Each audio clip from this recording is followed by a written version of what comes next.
बहुत ही दर्दनाक हादसा, और उसमें क्या हुआ होगा ये तो flight data recorder, cockpit voice recorder, ACARS के डेटा से पता चलेगा। लेकिन जो विजुअल्स आ रहे हैं उससे एक चीज़ साफ नज़र आता है कि एयरक्राफ्ट जो है वो फ्लाई कर रहा था और फ्लाई करते हुए ग्राउंड पे गया है। दैट मीन्स के एयर में कोई एक्सप्लोजन नहीं हुआ था। सबसे पहले तो ये। दूसरी चीज़ जो बहुत क्लियर है वो ये कि वेदर ऐसा हार्श वेदर नहीं था जो कि कंट्रीब्यूटरी फैक्टर हो सकता है।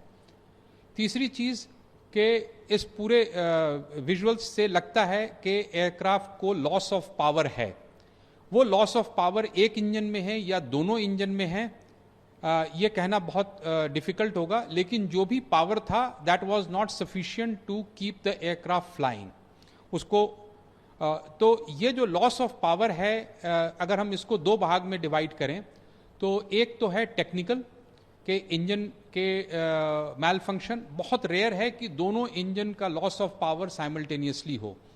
दूसरा है जैसा कि वो हडसन रिवर वाले में हुआ था, loss of power on both engines हुआ था, but that was due to bird strike के वजह से हुआ था। दोनों इंजन लॉस हो गए थे। ये इंजन एयरबस 320 से बहुत बड़ा है और बर्ड हिट से भी दोनों इंजन का स्ट्रेट अवे एक साथ खत्म होना इन 1 minute duration is very rare. So it's very difficult to say कि टेक्निकल फॉल्ट ऐसा क्या हो सकता है जो कि दोनों इंजन के पावर को लॉस करेगा। क्या इतने बड़े बर्ड एक्टिविटी वहां पर थे?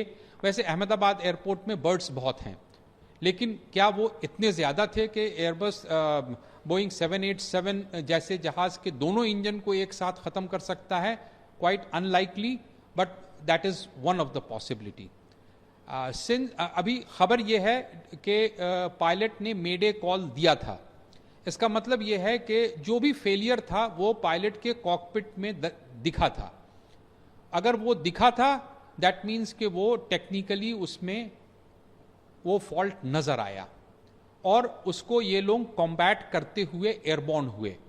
जो चीज मुझे नहीं समझ में आ रही है कि उनका लैंडिंग गियर क्यों डाउन था और क्या फ्लैप्स के पोजीशन वही थे जिस पे कि परफॉर्मेंस कैलकुलेट किया गया था। फ्लैप्स एक विंग्स के पीछे में एक डिवाइस होता है जो कि लिफ्ट को बढ़ाता है। तो जब एयरक्राफ्ट टेक ऑफ करता है तो उसका फ्लैप्स टेक ऑफ पे होता है, लैंडिंग गियर डाउन होता है। जैसे ही एयरबॉर्न होता है तो लैंडिंग गियर को अप किया जाता है। वो 30 से 50 फीट के ऊपर में लैंडिंग गियर को अप करने की कार्यवाही 50 फीट से ऊपर से शुरू हो जाती है। और इस केस में लैंडिंग गियर डाउन है। पॉसिबिलिटी के एयरक्राफ्ट का engine power loss was detected before hand. अब टेक्निकल फॉल्ट के साथ अगर कोई मिक्सअप ऑफ पायलट एक्शन हुआ है कॉकपिट में तो वो सीवीआर और एफडीआर ही बताएगा।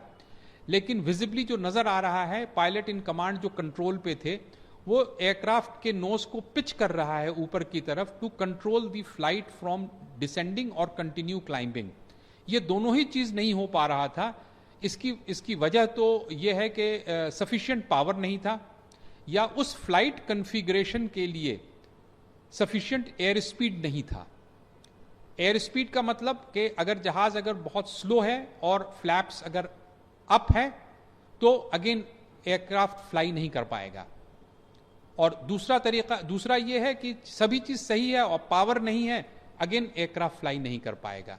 तो इन सारे चीज इतने वेरिएबल्स हैं कि किसी भी तरह का स्पेकुलेशन विल बी वो अनजस्ट होगा for the pilots on board. अब कैसी स्थिति रही होगी पायलट्स के नजरिए से कि जहाज जो है वो पायलट उसको उड़ाने की कोशिश कर रहा है और जहाज नीचे की तरफ गिरा चला जा रहा है और पायलट को ये पता नहीं चल रहा है ये हो क्यों रहा है, या इंजन्स पावर नहीं डेवलप कर रहे हैं। इट इज़ अ वेरी बहुत ही डिफिकल्ट सिनेरियो है इस चीज़ को गेस करना, ठीक है। लेकिन एफडीआर विल से बहुत बड़ा सवाल है कि लैंडिंग गियर ऊपर क्यों नहीं था, क्योंकि खबर यह है कि जहाज 600 फीट तक ऊपर गया था, तो 600 फीट तक उसके लैंडिंग गियर ऊपर होने चाहिए थे। और क्या फ्लैप्स अपनी जगह पे था, ये सब दीज आर जो चीज़ है वो इन्वेस्टिगेशन की चीज़ है और किसी को भी स्पेकुलेट करने का हक नहीं है। मैं ये बोल रहा हूँ कि वेदर, हॉट टेम्परेचर, रनवे, ये सारा चीज़ परफॉर्मेंस एयरक्राफ्ट के इंजन पावर और कन्फिग्रेशन पे डिपेंड करता है। इंजन पावर टेक्निकली ख़राब हो सकता है, इंजन पावर बर्ड हिट के वजह से भी जा सकता है, और एयरक्राफ्ट का कन्फिग्रेशन पायलट के हाथ में होता है। क्या एक प्रॉब्लम था या मल्टीपल प्रॉब्लम था, अभी कोई कुछ नहीं कहा जा सकता।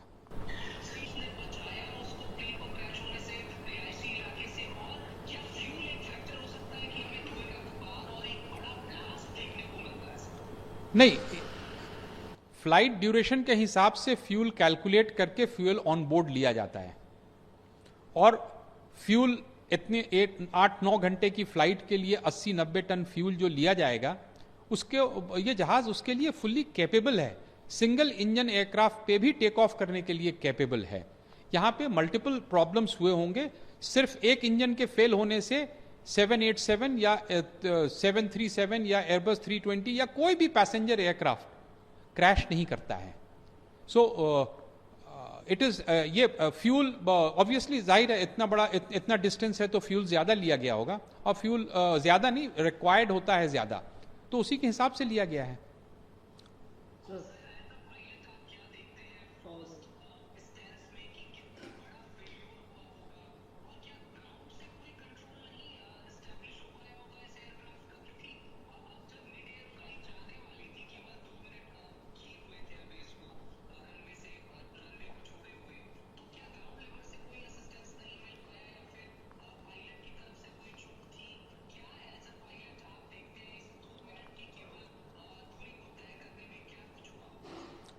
देखिए, ग्राउंड से कोई असिस्टेंस नहीं मिल सकता था, एक्सेप्ट कि ग्राउंड फोरवार्न कर सकता था। अगर जो बर्ड हिट का केस है, ये ग्राउंड्स में ऑब्जर्वर्स होते हैं, वो बोलते हैं कि आप अभी टेक ऑफ नहीं करें, अभी बर्ड्स हैं टेक ऑफ पाथ पे। अगर उसके अलावा ग्राउंड कोई असिस्टेंस नहीं दे सकता था, ये बात तो बिल्कुल क्लियर है।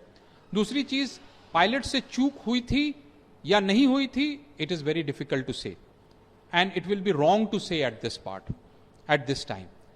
Number 3, पावर फेलियर था या एयरक्राफ्ट कन्फिग्रेशन मिसमैच था, वेरी डिफिकल्ट टू से, एफडीआर बोल सकता है। डेफिनेटली वेदर कंट्रीब्यूटरी फैक्टर नहीं था। हाँ, हॉट टेम्परेचर होने के वजह से परफॉर्मेंस थोड़ा डिग्रेड होता है, but they all cater for it. It is not, ये ऐसी चीज नहीं है जिसके वजह से एक्सीडेंट हो जाता है। तो ना फ्यूल, ना एयरक्राफ्ट, ना टेक्नोलॉजी, एवरीथिंग इज गुड। ये वेदर भी सही था, तो काफी बैफलिंग है कि लॉस ऑफ पावर था and aircraft, why aircraft was not able to maintain a climbing path. Next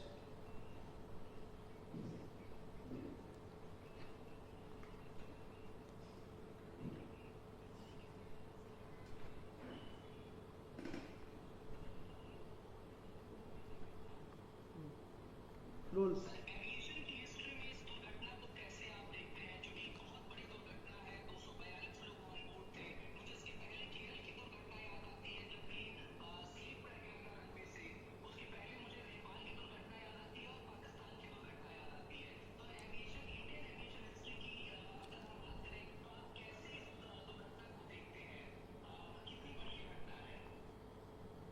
मेरे याद से इससे बड़ी दुर्घटना ऑन टेक ऑफ लेग और कोई दूसरा तो है नहीं, और एयरबस ये बोइंग 787 के लिए भी ये सबसे बड़ी दुर्घटना है, और ऑब्वियसली ये टेक ऑफ के बाद हुआ है, तो ज़मीन पर भी बहुत सारे लोगों का जान माल गया है।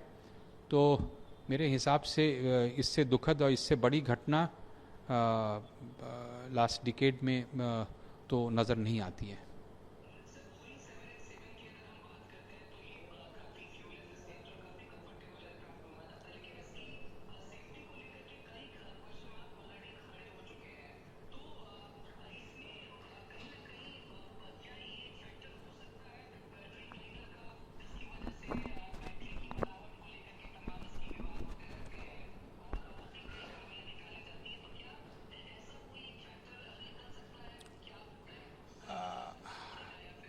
ये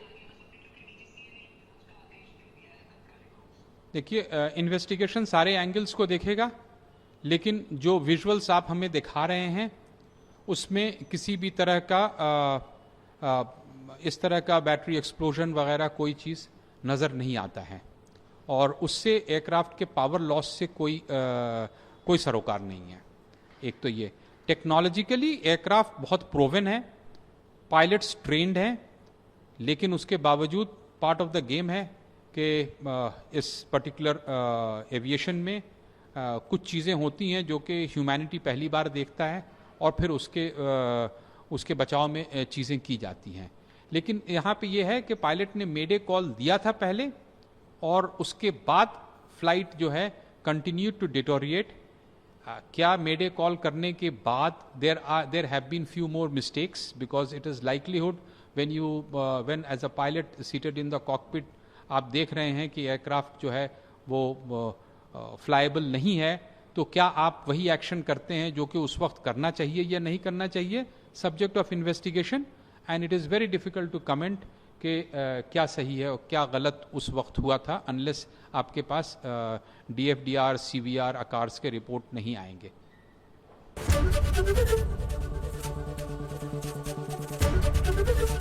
ABP गंगा, खबर आपकी, जुबान आपकी।